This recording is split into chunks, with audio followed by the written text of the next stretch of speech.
vos jeux, messieurs, dames, faites vos jeux. Les jeux sont faits. Rien pas plus. Le 22, noir, pair et passe. Oh, Mr. Sorry. Winton. Why are you leaving? Well, I'm cleaned out, Miss Hood. You're winning, sir. Oh, thank you. Excuse me, but you're not stopping, are you? What if I am? Oh, but you shouldn't, you know. I've been watching your play for several nights now. It's been most interesting. I mean to say, the way you seem to win almost at will, or often enough to make it seem that way. Now there seems to be no set pattern in your play, and I wonder... I appreciate your interest, but really, my play is none of your business. Excuse me.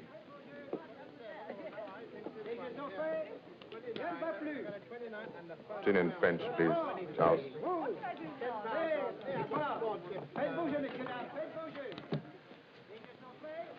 Down on your luck, eh? Huh. Broke? Oh, I wouldn't say broke. I just don't have any money, that's all. It's a fine point. Not even enough to pay your hotel bill? Not even enough to pay my hotel bill. Not too bad. Can you get money anywhere? Oh, I'll have to wire to friends. I hate to do it, but there doesn't seem any choice. It's a shame. Well, don't expect me to go out in the garden and blow the top of my head off. I'm not the type. How are you going to get back to America? Oh, I'll manage. Don't worry. Would you like to go with $500,000 francs? $500,000 francs? Who do I have to kill? You haven't answered my question. Well, I'd like very much to go with $500,000 francs. Who wouldn't?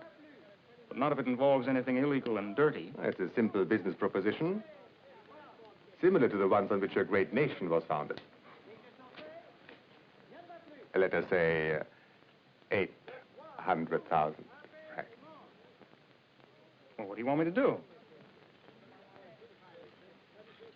Meet me at this address in 2 hours. No sooner, no later. Understand? Yeah, I understand, all right. I'm not sure I like it. It's not necessary for you to like it, simply to do it. For 800,000 francs.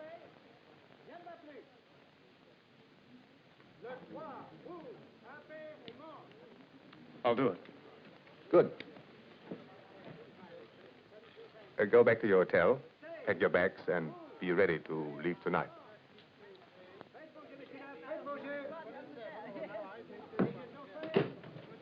Oh, sorry. Do you mind if I sit down? Not at all. Okay.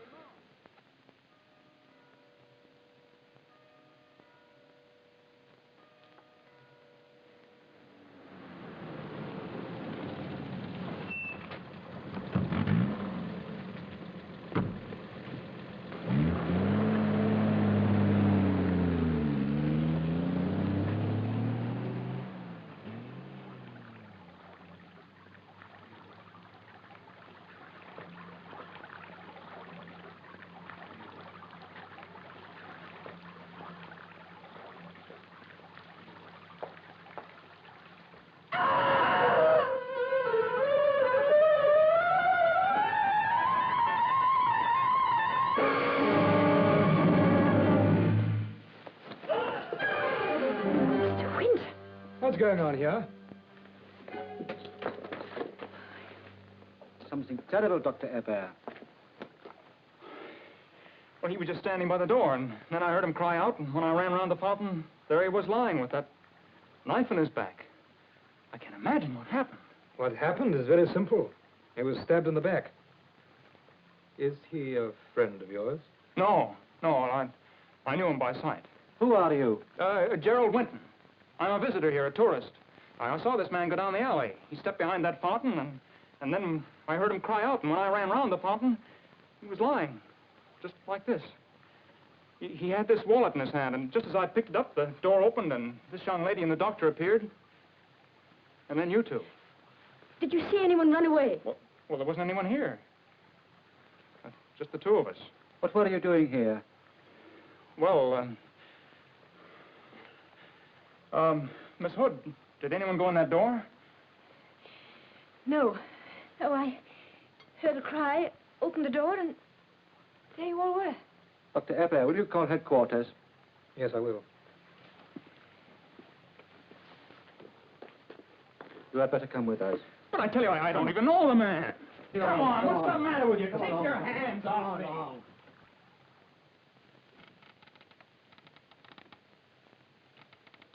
Monsieur Goron. Mademoiselle Wood? Monsieur Goron, I only wish to know why we are here, Dr. Herbert and I. Well, or Mr. Winton, if it comes to that. It's not as though we were witnesses. Mr. Winton is a witness. I keep telling you I didn't see anything. Then you are a witness to nothing, which is a type of witness. But Dr. Herbert and I were inside the house. He was giving me some pills. I understand. Your heart is weak. Say that as though that were a crime. I have, as you say, had a weak heart since childhood. Dr. Herbert was treating me during my stay here. Oh.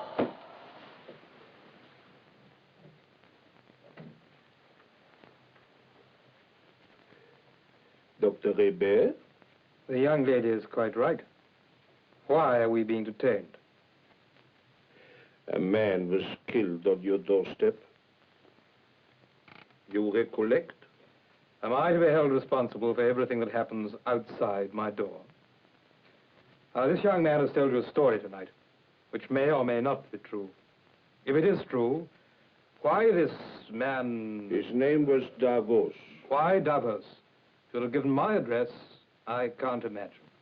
I have seen Davos once in my life, and that was tonight outside my door with a knife in his back. What a way to begin a friendship.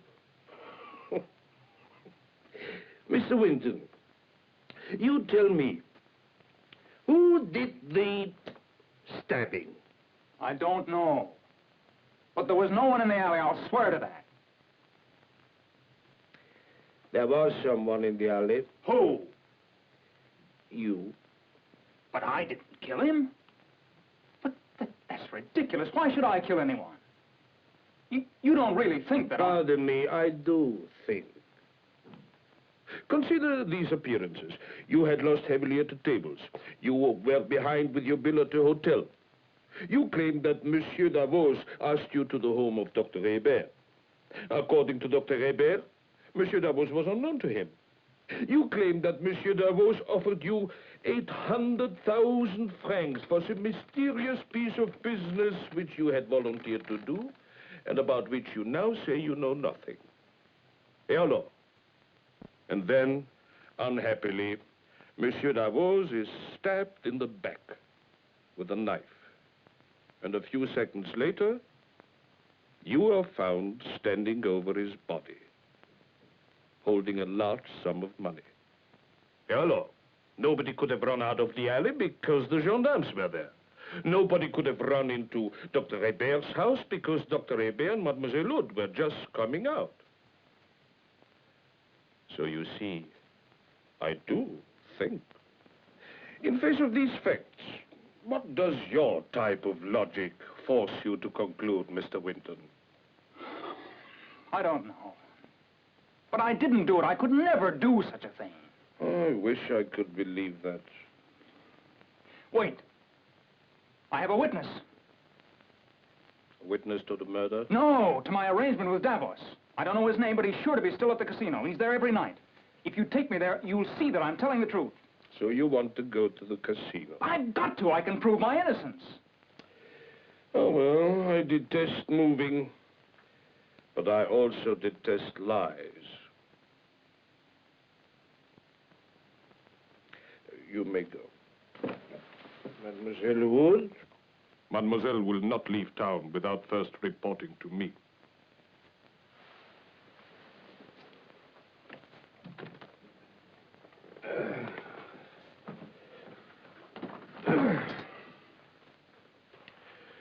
After you, Mr. Winton.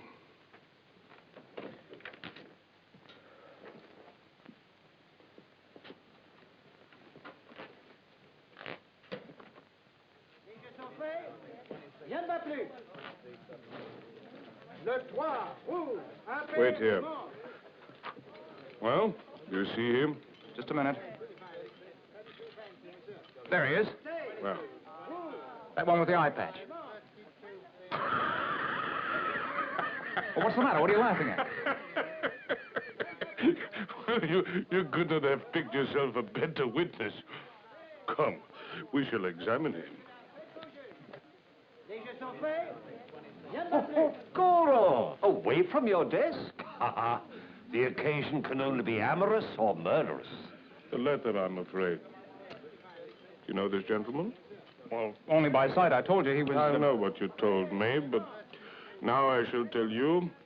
This is Colonel March, head of that famous section of Scotland Yard, which is known as the Department of Queer Complaints. Oh, you exaggerate our fame, Goron. True. But what difference does it make? This is Monsieur Winton. He's an American. How do you do? We met before, remember? Have you ever seen this young gentleman before? No, I'm afraid I haven't. Well, of course you have. At the bar, don't you remember? Only this evening. I was sitting there having a drink, and then when I left, I bumped into you, and you went over to talk to Davos. You must remember. Unfortunately, I don't. Oh, no, you can't say that. But he already has. Thank you, Colonel. I was wrong. You could not have picked yourself a worse witness. He was lying. Please, come along with me. No, I won't. I won't let you do this. Please, I detest noise. Let me alone. Let go of me. Let go of me. Let go of me. How I detest noise. Colonel, I trust I have not spoiled your evening. Not at all, my dear fellow. You merely tried to.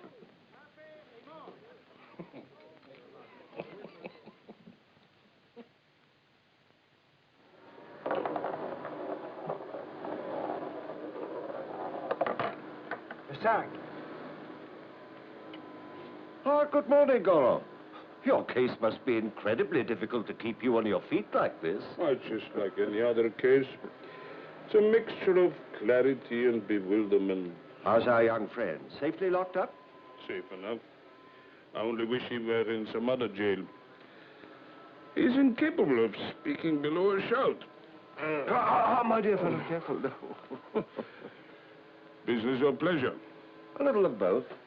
I've been dabbling lately in the theory of parapsychology. Huh? Parapsychology. Sorry, my English is not up to that word. What is this? It has to do with second sight. Do some people really have it, or is it just, for instance? Now, here's a pack of cards. Name each card as you turn it over. Of me? Yes. King. Tray. 10. 6. 8. Jack. Very good average, Goron. Wrong every time. But you know there are some people who can name 7 out of 10 correctly. Why do you conduct your card experiment here at the roulette wheel? Thank you very much. Well, my friend here wrote me about a man whom he'd observed, first at Nice, then Monte Carlo, and finally here. Now, this man invariably won small sums of money at the tables. What's so strange about that? Oh, don't be so impatient, Goron. The point is this, that although he seemed to know what numbers were coming up, he never missed. Yet he never increased his bets. He never tried to capitalize on his strange gift. Perhaps he was capitalizing on some other gifts. Of course, I knew Davos was a thief, therefore I had to work fast. To apprehend him? Certainly not. Why, the world is filled with thieves. But you can count on the fingers of one hand the people with second sight. Oh, no, to observe him. This man was a great discovery for science. Perhaps he was a Great thief. Why did you say you never saw Mr. Winton before? Surely you believe me. My dear Colonel, my 6-year-old nephew would not have believed that performance. Pity.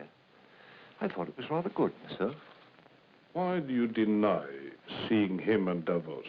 To protect Davos, so that I could study him. Well, you didn't protect him enough. He was murdered. No. By whom? By Jerry Winton.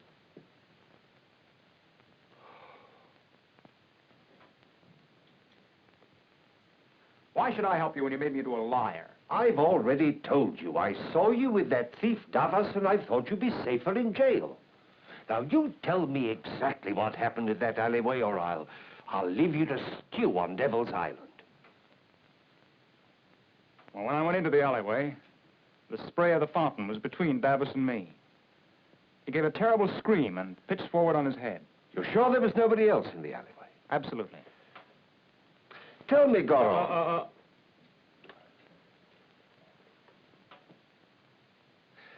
Tell me, Goron. Are there no exits in the walls of that alleyway? Oh, there's only one door, and Mademoiselle Hood and Dr. Hebert were on the other side of it. Unless they were lying. Then the answer is simple. You mean I did it? But not to be provided by a simpleton. I demand to see the American ambassador. Lock him up, Goron, lock him up. I demand to see the American ambassador. I'm going to take your hands off me, you filthy... Marge. This is my plan, Goron.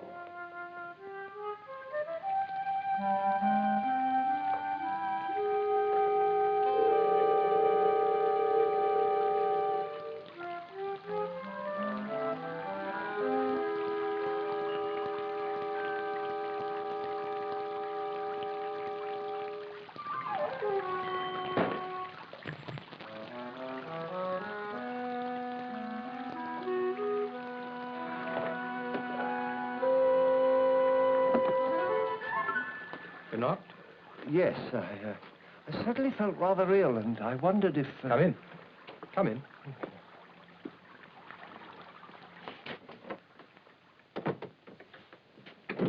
You go through. Thank you. Thank you. Take our coat off, please. And your jacket, I think.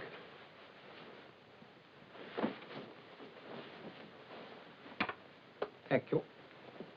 Now, what seems to be the trouble? Was sort of a weakness in the knees, fits of dizziness. Only this morning I had a fainting spell. Sit down, please. Your name? March. First names?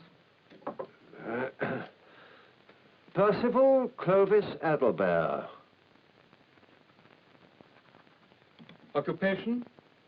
Study of unusual crime.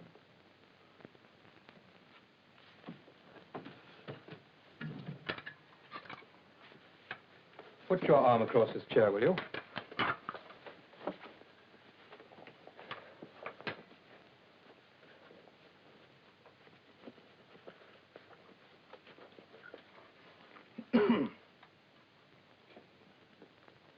Had these symptoms long? From time to time. Been under any special strain recently? Nothing unusual. Nothing unusual.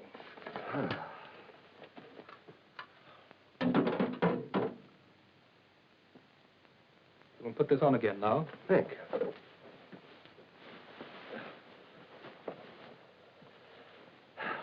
And this. But Doctor... You're no sicker than I am. I don't know why Goron sent you here, or what he's after. But you've no right in this house if I don't want you here. Now get out. If you insist. You can tell Goron I've lost my respect for him. He used to do his dirty work himself.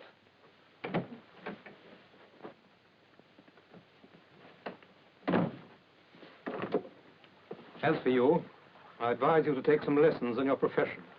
Your technique's abominable. I couldn't agree with you more. Goron up to his tricks. Wasn't that man sick? Sick? That man was a policeman.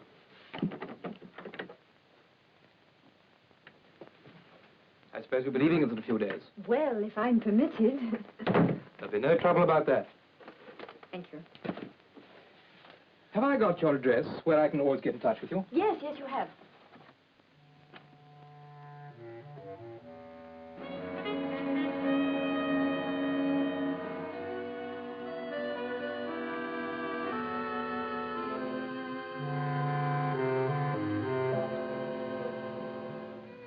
Good.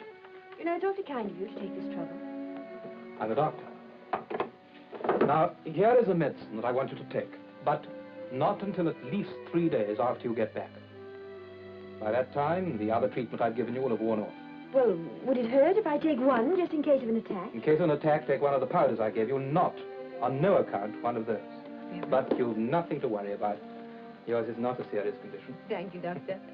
I'm so sorry your short stay has been spoiled by that incident the other night. Yes, yes, I find it very difficult to believe that Mr. Winton is a murderer. Oh, it's a mix-up. He'll be released. I hope so. Goodbye, mademoiselle. All you have to do is to follow those instructions, and I'm... Pick it up, Doctor. Go on, bend down and pick it up the way Davos did the night you dropped the money in front of him. And followed it with this. Goron. Here? Did you see anything of the knife? Not a sight of it. Of course you didn't. It blends perfectly with the falling water of the fountain. Especially at night. Give yourself up, Dr. Hebert. You're a reasonable man. Why cause unnecessary work for everyone? Oh, come now, Doctor. We know that Davos was an incomparable jewel thief. In fact, if I'm not mistaken, you have in your possession right now a pearl necklace that he turned over to you. For you were his fence. But the crisis arrived when you decided not to split with him, but preferred to kill him. And poor Jerry Winton, who was to have been the innocent bearer of the pearls, was left with a preposterous story and a murder charge. Yes, but I was with the doctor that night. Didn't he find some excuse to leave you? Well, yes. Yes, he did go upstairs for a moment. Of course he did. That's all he needed, a moment to throw the knife, as I did. For this is a cul-de-sac open only to the sky. Go, Maitland! Ah. And here are the pearls, beautifully sugar-coated to get them through customs.